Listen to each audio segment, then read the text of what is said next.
갈라디아서를 한 번 정도 하고 계획은 이 하반기에는 바울 서신을 전체를 한번 좀 돌아보자.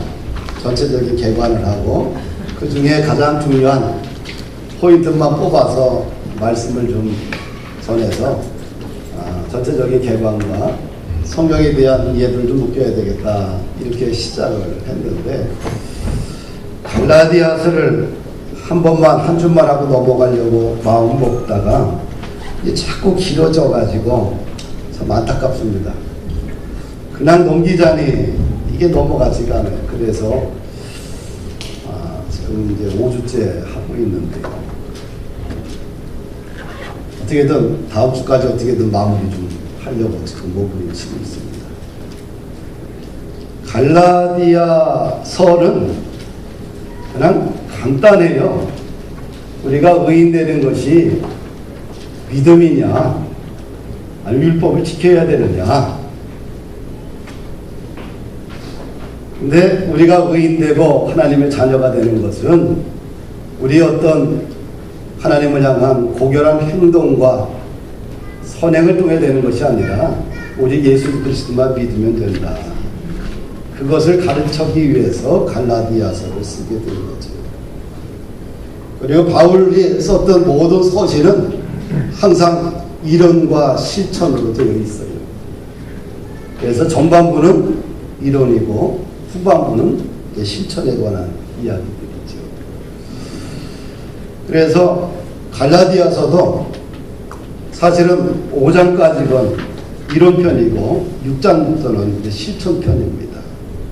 그래서 지난 시간에는 이렇게 성령이 주신 이 자유를 가지고 어떻게 교회 공동체 속에서 살아가야 되느냐.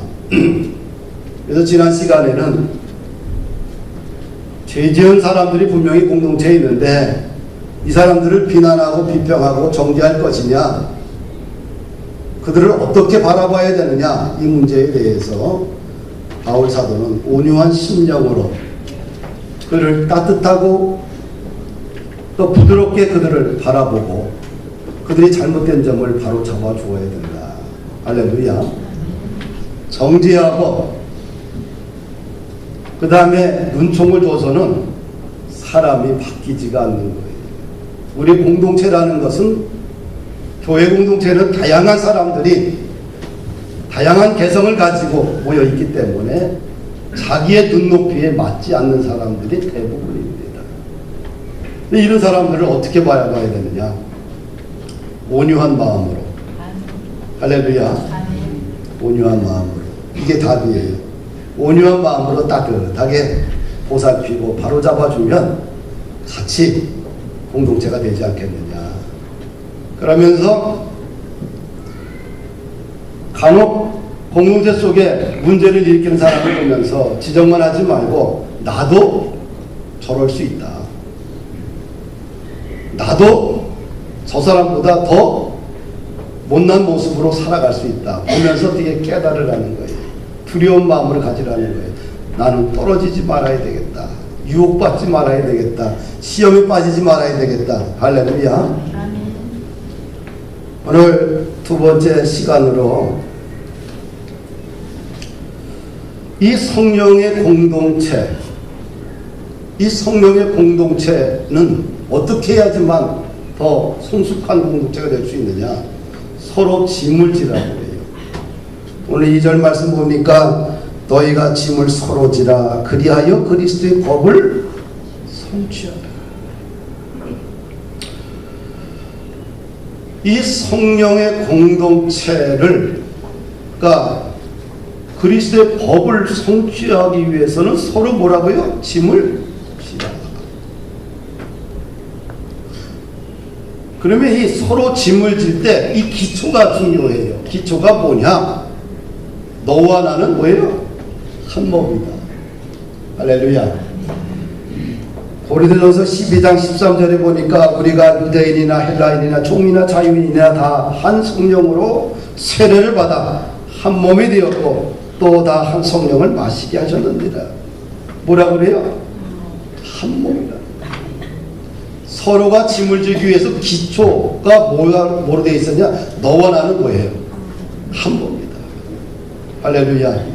우리 옆 사람을 보면서 당신과 나는 한 몸입니다.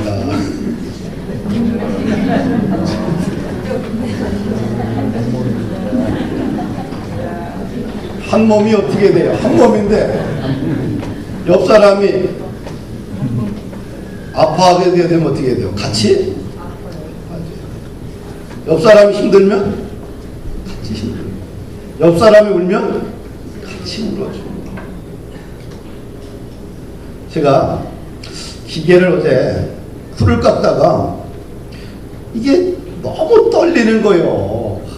약하게 되면 기계가 안 돌아가고, 풀 깎는 기계가. 그래서 손바닥이 너무 아파. 이게 봤더니 전체가 다 물집이 잡혔어.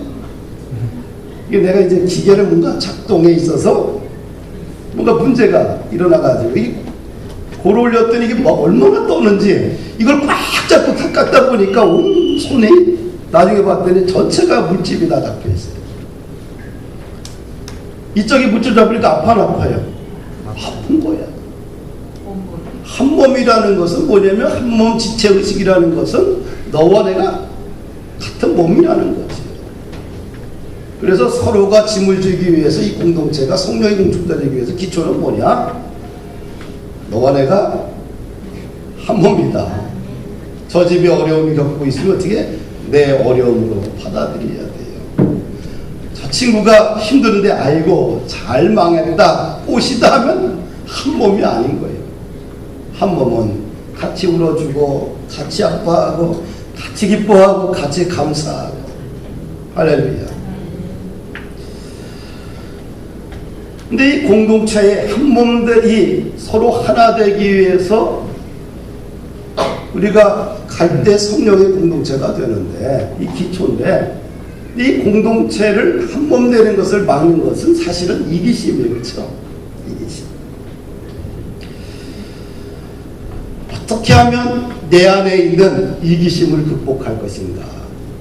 근데 이기심을 극복하기 위해서는 가장 중요한 두 번째 기초는 섬김이에요. 우리가 손을 한번 좀 펴보십시다. 손을 한번 펴요. 손이 있는 사람만 손을 한번 펴요. 그리고 엄지손가락을 갖다가 한번 대보셔요. 이렇게. 엄지는 항상 밑으로 들어가요? 위로 들어가요? 어떻게 갈 때 손이 안정감을 느껴요? 밑으로. 두 번째, 세 번째, 네 번째. 엄지손가락은 만나요. 그렇죠? 이렇게 하는 사람도 있겠지만 대부분 뭐예요? 이거는 네 말이 옳다. 근데 대부분 엄지손가락의 특징은 네 손가락을 만나요. 엄지손가락은 지지대 역할을 해요. 우리가 서로 짐을 지기 위해서 기초 두 번째는 뭐냐면 기본적으로 섬김의 공동체의 의식을 가져야 된다. 할렐루야. 예수님께서 이 땅에 오신 목적을 말씀하셨는데 마가복음 10장 44절 45절 보니까 너희 중에 누구든지 으뜸이 되고자 하는 자는 모든 사람의 종이 될 것이다.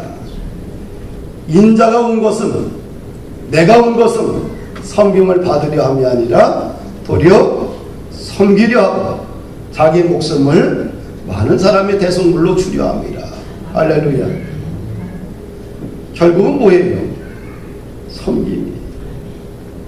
그래서 서로가 서로 짐을 나눠 갖기 위해서 가장 기초는 뭡니까? 너와 나는 한 몸이다. 또 한 가지는 서로 섬김의 마음을 가져야지만 서로 짐을 질 수가 있어요. 그럼 이 기초 위에 어떤 짐을 나눠 가져야 되느냐? 첫 번째는 고난의 짐을 함께 지라. 따라합시다. 고난의 짐을 함께 지라. 공동체는 항상 어렵고 힘든 사람들이 참 많아요. 이런 분들의 어떻게 우리가 대해야 되느냐? 짐을 함께 나눠 가지라는 거예요. 이 교회라는 것은 짐을 함께 나누는 곳입니다. 그래서 교회를 갖다가 교회라고 하고 교회 공동체라고 이야기를 해요.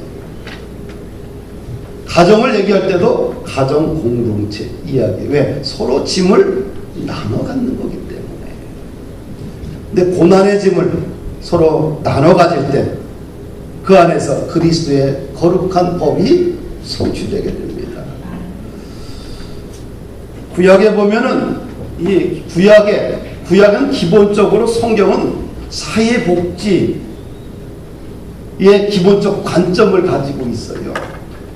오늘날 우리 국가의 사회복지제도가 참 잘 되어가고 있는데 기본적으로 사회복지의 모든 근원과 뿌리는 성경에서 나옵니다. 신명기 24장 보게 되면 나그네와 고아와 과부를 멸시하지 말고 그들을 위해서 곡식단을 남겨두라고 그래요. 네 밭에서 모든 과수나무 다 추수하지 말고 그냥 일정 부분 남겨두래. 누구를 위해서? 사회적인 약자를 위해서. 왜? 이 사회적인 약자는 부모로부터 물려받은 기업이 없는 거예요. 그러니까 물려받은 기업이 있는 사람이 물려받지 못한 기업이 없는 사람들을 위해서 일정 부분은 띄어서 그들이 먹고 살 수 있도록, 이것이 사회보장제도 복지 아니겠어요? 할렐루야. 과거에는 교회가 지하교회든 삼각교회든 모든 교회에서 타가소를 운영을 했어요. 그 다음에 요양원도 하고 보아원도 운영하고 거의 뭐 이런 복지시설은 사실은 한국교회가 다 운영을 해왔지요. 지금은 이 복지시설이 이제 국가의 소관으로 넘어갔어요. 그래서 신성환 집사님도 그 업무를 감당하잖아요. 그러니까 국민들의 세금을 걷어가지고 사회적 약자를 돌보는 시스템이 국가가 하고 있지. 그러면 국가가 다 하기 때문에 교회가 이제는 할 게 없겠구나 생각하는데, 사실은 이제는 옛날에는 경제적인 약자만 주축이 된다고 한다면 지금은 교회 안에 경제적인 약자보다는 어떤 약자가 더 많아요? 상처받은 영혼들이 많아요. 또 정신적인 문제와 또 마음의 상처와 가정의 위기와 실직의 문제와 또 외로움과 또 자살 충동과 또 다양한 또 중독으로 고통받는 사람들이 너무 많아요. 그 사람들이 공동체 속에, 현대교회 공동체 속에 너무 많아지고 있는데 그들을 어떻게 바라볼 것이냐? 고난의 짐을 함께 지라고 해요. 할렐루야. 과거보다는 교회 공동체 속에 더 다양한 모습의 고난을 경험하고 있고 아픔을 갖고 있고 어둠 속에 살아가는 분들이 많다는 거예요. 그들에 대해서 교회는 고난의 짐을 가지지라. 할렐루야. 마태복음 25장에는 심판날에 하나님께서 두 부류를 나눠요. 오른쪽과 왼쪽. 오른쪽은 양, 왼쪽은 염소 집단.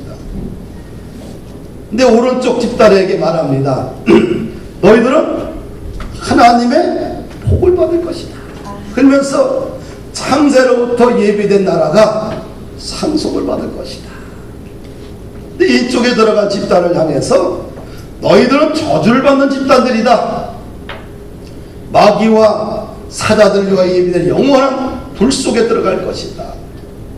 그러면서 왜 왼쪽과 오른쪽으로 사람들이 나눠졌느냐 설명을 해요. 그 차이점이 뭐냐? 주님이 말씀하는데 오른쪽에 있는 사람들에게 말합니다. 너희들은 줄일 때에 먹을 것을 주었고 목마를 때 마시게 하였고 나그네 되었을 때 영접하였고 헐벗었을 때 옷을 입혔고 병들었을 때 돌보았고 옥에 갇혔을 때에 와서 보았다. 오른쪽 사람들이 말합니다. 우리가 언제 그렇게 했습니까? 심판자가 말합니다. 가장 연약한 자에게 한 것이 곧 내게 한 것이다. 할렐루야. 우리 학생들은 어떻게 할까요? 학교에 가보면 키 큰 애가 있고 작은 애가 있고 힘이 센 애가 있고 힘이 약한 애가 있어. 또 집단 왕따를 시키는 경우가 있어. 그럴 때 어떻게 돼요? 다 나서서 보호해 주는 거. 이게 작은 자에게 하는 거 아니겠어, 그렇죠? 왼쪽 사람들에게 말합니다. 우리도 그렇게 했는데 왜 우리가 지옥에 가야 됩니까? 너희들은 작은 자에게 하지 않았다는 거예요.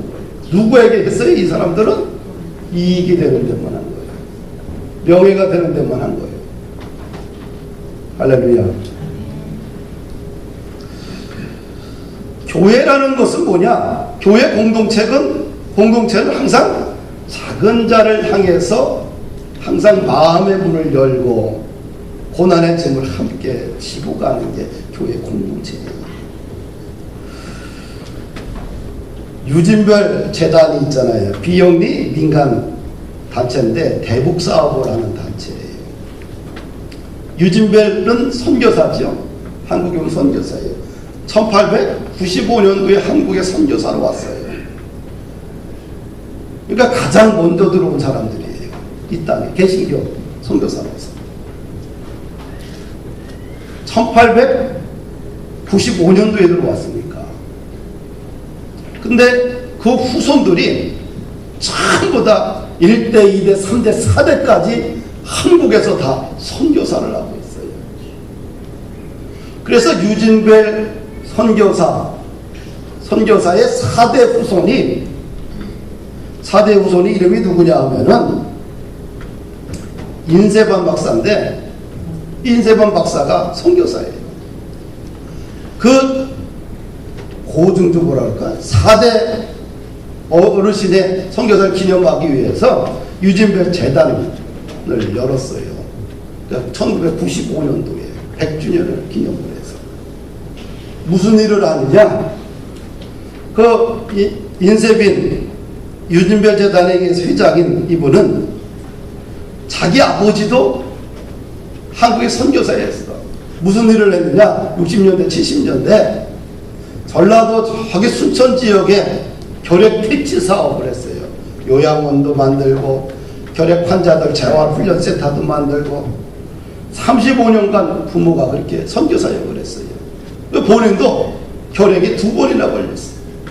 근데 1995년도에 유진벨 재단을 설립을 했는데 민간 비영리 단체인데 북한에 그때 기아가 막 사람들이 굶어 죽어요. 먹을 게 없었어요. 그래서 식량 지원하고 그 다음에 1997년에 북한을 또 가보니까 결핵 환자가 너무 많은 거예요. 저러다가 북녘 땅의 모든 사람들이 영양실조 다 결핵으로 다 죽겠구나. 그때부터 결핵 환자들을 위해서 자신의 전부를 들여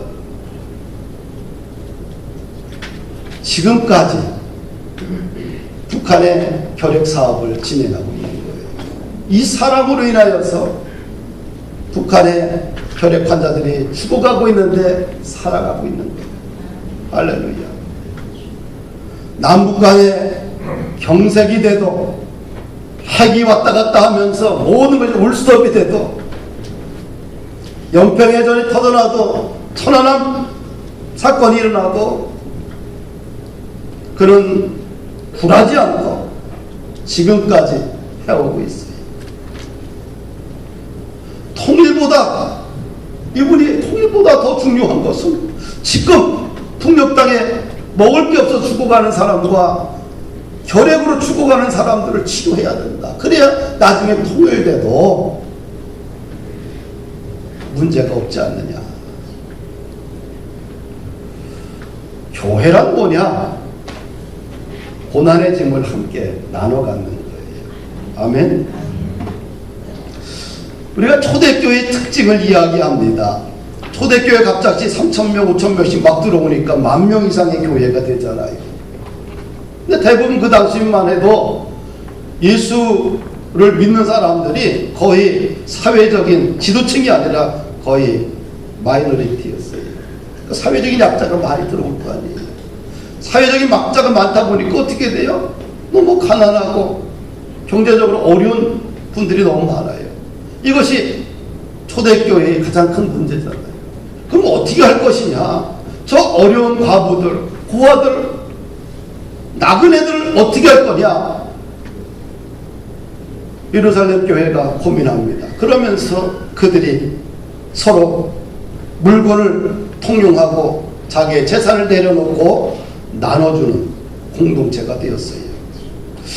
왜 우리는 오늘 우리 시대의 초대교회 공동체를 우리 닮아가야 되느냐? 왜 많은 사람이 초대교회 공동체를 회복해야 되느냐 이야기합니다. 단순해요. 거대한 이론이 아닙니다.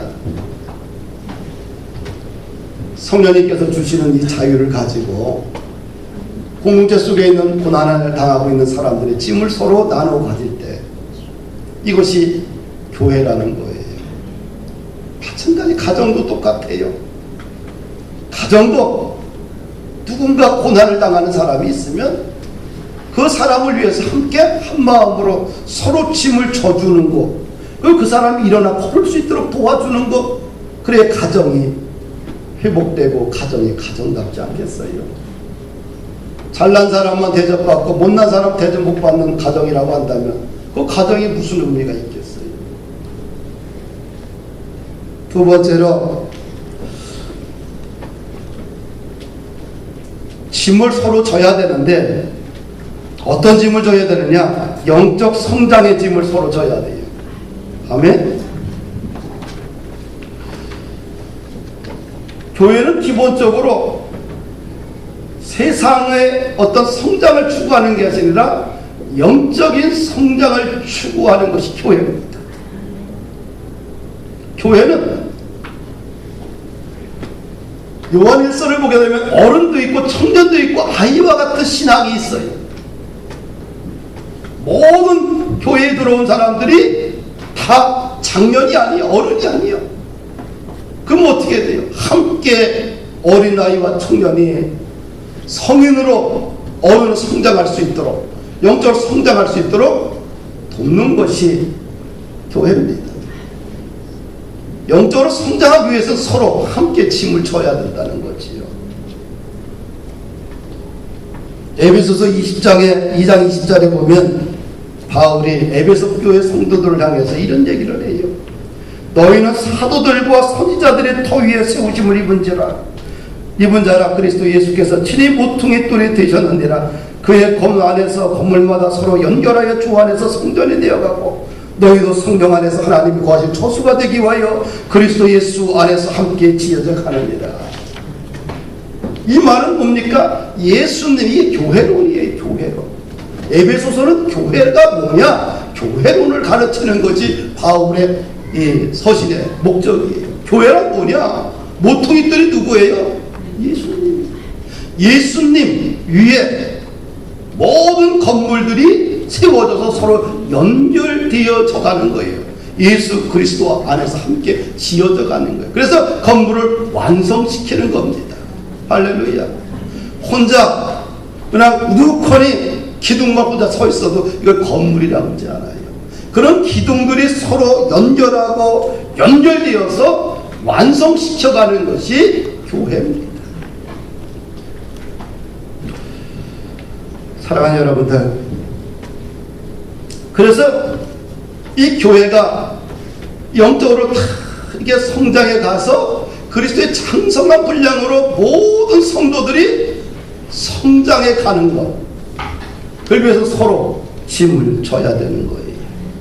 할렐루야.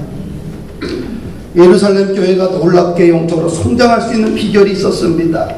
사도행전 2장 42절 보니까 날마다 서로 모여 사도의 가르침을 받고 기도하고 권면을 잘 따랐다고 합니다.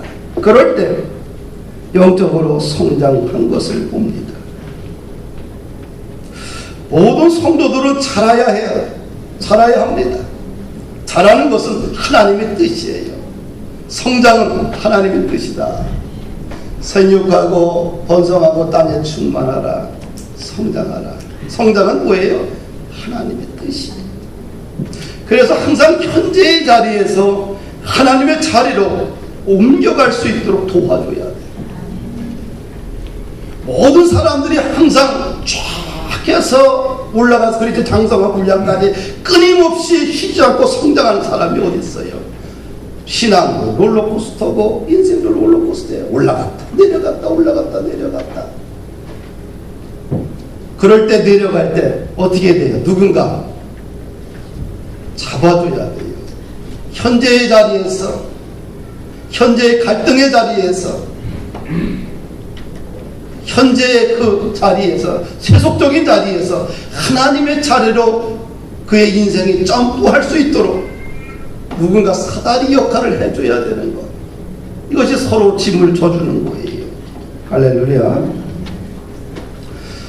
예수님의 성장의 과정을 보십시오. 누가복음 3장 52절에 보면 이렇게 이야기합니다. 예수는 지혜와 키가 자라가며 하나님과 사람에게 더욱 사랑스러워 가더라. 지혜가 자랐다. 정신적인 성장이 있죠. 키가 자랐다. 육체적인 성장이 있죠. 사람에게 사랑을 받았다. 사회적 성장이고 하나님에게 사랑을 받았다. 영적인 성장. 예수님의 어린 시절을 보니까 아주 균형감 있게 아주 골고루 쫙 성장한 모습을 보게 됩니다. 교회는 모든 성도들이 서로 성장해야 돼요. 영적으로 성장할 수 있도록 도와줘야 돼요. 서로 짐을 져줘야 돼요. 할렐루야. 임종래 권사님이 얼마나 애쓰고 수고하고 또 나래가 얼마나 기도하고 애써서 아버지가 저만큼 성장했잖아요. 그냥 주일마다 축구 찬다고 해서 공차하고 맨날 술이나 먹고 그러면 얼마나 사는 것이 지겹겠어요. 당내에 사랑하는 남편을 데리고 와도 아버지 보면 답답한 거예요. 그렇죠?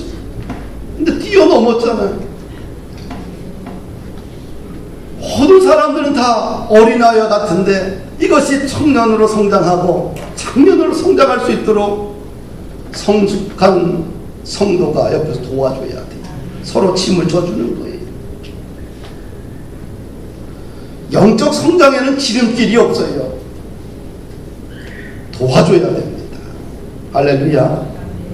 우리가 영적으로 성장하기 위해서는 하나님을 정말 사랑해야 돼요. 내 안에 하나님을 사랑하고 성경을 사랑하다 보면 영적으로 성장하게 돼요. 우리가 작년에 1회 거쳐 올해 2회 종교개혁주일날 10월 마지막 주일에 성경 암송대회를 하잖아요. 로마서를 암송하면서 하나님을 사랑하고 말씀을 사랑하다 보면 영적으로 2달 지나면 확 자라게 돼요. 그럼 고난도 이기고 내게 찾아온 어떤 어려움도 이길 수 있는 힘이, 신앙의 근력이 생기게 되는 거예요. 할렐루야. 성장이라는 것은 저절로 되지 않습니다. 내 안을 채워야 돼요. 몸이 성장하기 위해서는 먹어야 됩니다. 지적으로 성장하기 위해서는 공부를 해야 됩니다. 영적으로 성장하기 위해서는 그리스도의 말씀으로 가득 채워야 돼요. 채우면 언젠가는 성장합니다. 우리가 성장하기 위해서, 영적으로 성장하기 위해서는 요한복음 15장에 보게 되면 가지는 어디에 붙어 있어요? 포도나무에 쫙 달라붙어 있으면 가지는 자라고 열매를 맺게 돼요. 가지가 포도나무에서 떨어져 나가는 순간 말라서 죽고 말습니다. 성장이 일어나지 않아요. 많은 사람들이 이런 얘기를 많이 해요. 왜 교회를 꼭 다녀야 됩니까? 왜 예수님을 믿어야 됩니까? 나의 시간, 내 인생, 내 것인데 얼마나 소중한데, 나 얼마나 바쁜데, 해야 할 일이 얼마나 많은데 왜 꼭 주일날 교회 나오라고 하고 성경을 보라고 하고 왜 봉사라고 하고 왜 내 물질을 드리라고 합니까? 반항하는 사람들 사실 말은 안 하지만 많습니다. 가지가 살기 위해서는 포도나무에 붙어 있어야 돼요. 아멘. 가지가 지겹다고, 힘들다고, 내 것이 아깝다고 포도나무에서 떨어져 나가는 순간 그 영혼은 서서히 말라 죽습니다. 교회가 지겹다고, 예수 믿는 것이 힘들다고, 주일 예배 드리는 것이 귀찮다고, 주님께 드리는 것이 아깝다고 여기면서 교회를 떠난 분들 이 세상에 참 많습니다. 짧은 인생을 내가 살면서 본 결과에 의하면 떠난 사람들이 진정 행복할까? 내가 보니까 행복해 보이지 않습니다. 왜? 대화해 보면 삶의 질서가 깨어져 있는 것을 봅니다. 영적인 지지대가 사라져버려서 늘 욕구 불만으로 살아가는 모습을 보게 됩니다. 영적인 지지대가 사라지고 나면 정신적으로 사람들이 서서히 무너지고 황폐해지는 것을 봅니다. 영적인 지지대가 사라져버리고 나면 인생의 폭이 너무 좁아요. 늘 기준점이 자나깨나 건강이고 행복하게 사는 거예요. 인생이 자나깨나 행복하고 건강하게 사는 것이 목표라고 한다면 너무나 잘못된 거 아니겠어요? 그러나 주님의 이 가지가 포도나무에 딱 달라붙어 있는 확실한 사람들은 믿음의 고백이 달라져요. 아주 폭이 넓습니다. 하나님을 향한 거대한 비전과 꿈과 열정과 희망으로 믿음으로 가득 채워져 있는 것을 봅니다. 삶의 각도가 달라요. 살아가는 삶의 방식이 완전히 다릅니다. 자신의 인생의 스케줄이 오직 하나님께 드려져 있고 거기에 맞춰져 있는 것을 봅니다. 자신의 목숨과 자신의 건강과 행복에 초점을 두는 것이 아니라 내 인생을 통하여 어떻게 하면 하나님께 영광을 돌리고 교회를 세우고 나라와 민족을 위해서 열방을 위해서 어떻게 헌신할 것인가 큰 꿈을 향해서 달려가는 것을 봅니다. 차원이 달라요. 자식을 낳는데 맨날 행복, 건강만 이야기한다고 한다면 얼마나 부모가 봐서 답답해요. 왜 이렇게 폭이 작냐? 왜 이렇게 그릇이 접시가 이렇게 작냐? 근데 자식이 가진 거 없어도 된 것 없어도 꿈을 크게 갖고 나라와 민족을 위해서 열방을 위해서 뭔가 헌신하고 섬기고 순종하고 나가고자 한다고 한다면 그 보는 부모의 마음을 행복하지 않겠어요? 사랑하는 여러분들, 영적 성장은 다른 일이 없어요. 주님을 꽉 붙들어야 돼요. 그리고 연약한 사람들은 롤러코스터가 참 많다. 영적으로 성숙한 사람이 서로 짐을 지고 도와줘야 된다. 아멘. 세 번째 어떤 짐을 져야 되느냐? 사명의 짐을 지자. 따라합시다. 사명의 짐을 서로 지자. 하나님이 우리를 부르시고 나서 각자에게 사명을 주셨어요. 어떤 사명을? 모든 사람에게 사명을 주셨는데 복음 전파에 대한 사명을 주셨어요. 아멘. 바울이 말합니다. 나는 헬라인이나 야만인이나 지혜 있는 자나 어리석은 자에게 다 빚을 졌다. 그 빚이 뭐냐? 복음에 대한 빚이다. 그러면서 나는 복음을 부끄러워하지 아니하노니 이 복음은 모든 믿는 자에게 하나님의 능력이 됩니다. 복음에는 하나님의 의가 나타나서 믿음으로 믿음에 이르게 하나니 오직 의인은 믿음으로 말미암아 살리라. 할렐루야. 복음 전도해야 됩니다. 오늘날 그리스도인들은 왜 이렇게 나약해지고 왜 가슴이 식어질까요? 과거와 오늘날의 차이는 없는데 더 훌륭한 그리스도인의 모습을 갖고 있는데 왜 그럴까요? 복음 전파에 대한 열망이 식어서 그래요. 할렐루야. 그래서 이 가을에 한번 더 복음을 한번 전해보십시다. 복음을 전했더니 내 가슴이 뜨거워지는지 안 뜨거워지는지 한번 좀 자신을 한번 시험해봐요. 예? 이 땅에 살면서 한번 해야 되지 않겠어요? 우리 안수 집사님들, 권사님들 장로 돼야 되지 않겠어요? 그렇죠? 장로님이 많다는 것은 누군가 어떻게 돼요? 그 교회를 위해서 헌신한 사람들이 있기 때문이 아니겠어요? 세례교인 20명당 장로 1명 세우는 것이 법이에요. 그렇죠? 20명은 세우고 당당하게 장로돼서 하나님께 더 크게 쓰임받아야 되지 않겠어요? 세상의 법이라도 좀 충족시켜야 되지 않겠냐, 그 생각 안 듭니까? 우리 안수 집사님, 보사님들 그래야 그래요? 그럼 예. 하여튼간 우리가 좀 복음 사명에 대한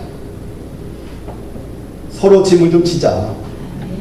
또 한 가지 사명의 짐은 뭐냐면, 우리에게 하나님께서 사명을 주고 나서 반드시 누구에게 뭘 줬어요? 성령의 은사를 다 줬다. 어떤 사람은 찬양을 잘하는 은사, 어떤 분은 가르치는 은사, 어떤 사람은 반찬을 잘 만드는, 어떤 사람은 친절하는 은사, 어떤 사람은 성령의 강력한 은사, 기도의 은사, 다양한 은사를 하나님께서 우리 모두에게 주셨어요.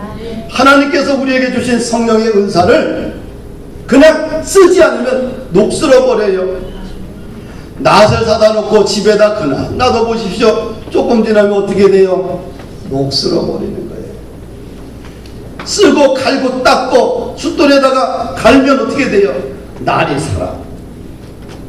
우리가 쓰면 쓸수록 우리의 하나님 주신 성령의 재능은 날마다 더 빛나고 많은 사람들을 도울 때 더 값지게 사용될 수 있다. 할렐루야. 로마서 15장을 보게 되면 바울 사도의 선교 사역에 수많은 많은 평신도들이 이름이 나와요. 선교 사역, 전도 사역 혼자 한 게 아니라 어떻게 돼요? 이렇게 수많은 사람들이 함께 협력하여 선을 이뤘기 때문에 바울 선교 사역에 놀라운 역사가 열매가 있었던 것을 봅니다. 바울 선교 사역에서 빼놓을 수 없는 것이 아굴라와 브루스길라 부부인데, 이 부부는 바울을 통해서 복음을 듣고 그 다음에 장막을 제조하는 사업을 했어요. 그래서 로마에 있다가 고린도에 가서 또 사업장을 엽니다. 그 사업장이 선교의 장이고, 그 사업장이 교회고, 그 사업장이 복음을 전달하는 수단이 된 거지요. 그런데 이 아볼로, 주일날 아볼로가 설교를 하는데, 설교를 듣다 보니까 아볼로가 설교는 잘하고 성경에 능통한 사람인데 예수 그리스도의 전혀 모르는 거예요. 뭐만 알아요? 세례 요한의 물 세례만 하는 거예요. 그래서 집으로 초청을 해서, 부부가 초청을 해서 아볼로에게 복음을 잘 설명해줘. 그때 아볼로가 복음을 깨닫고 나가서 복음을 전할 때 수많은 역사가 일어난 것을 봅니다. 말씀을 마칩니다. 우리가 서로 짐을 좀 지자.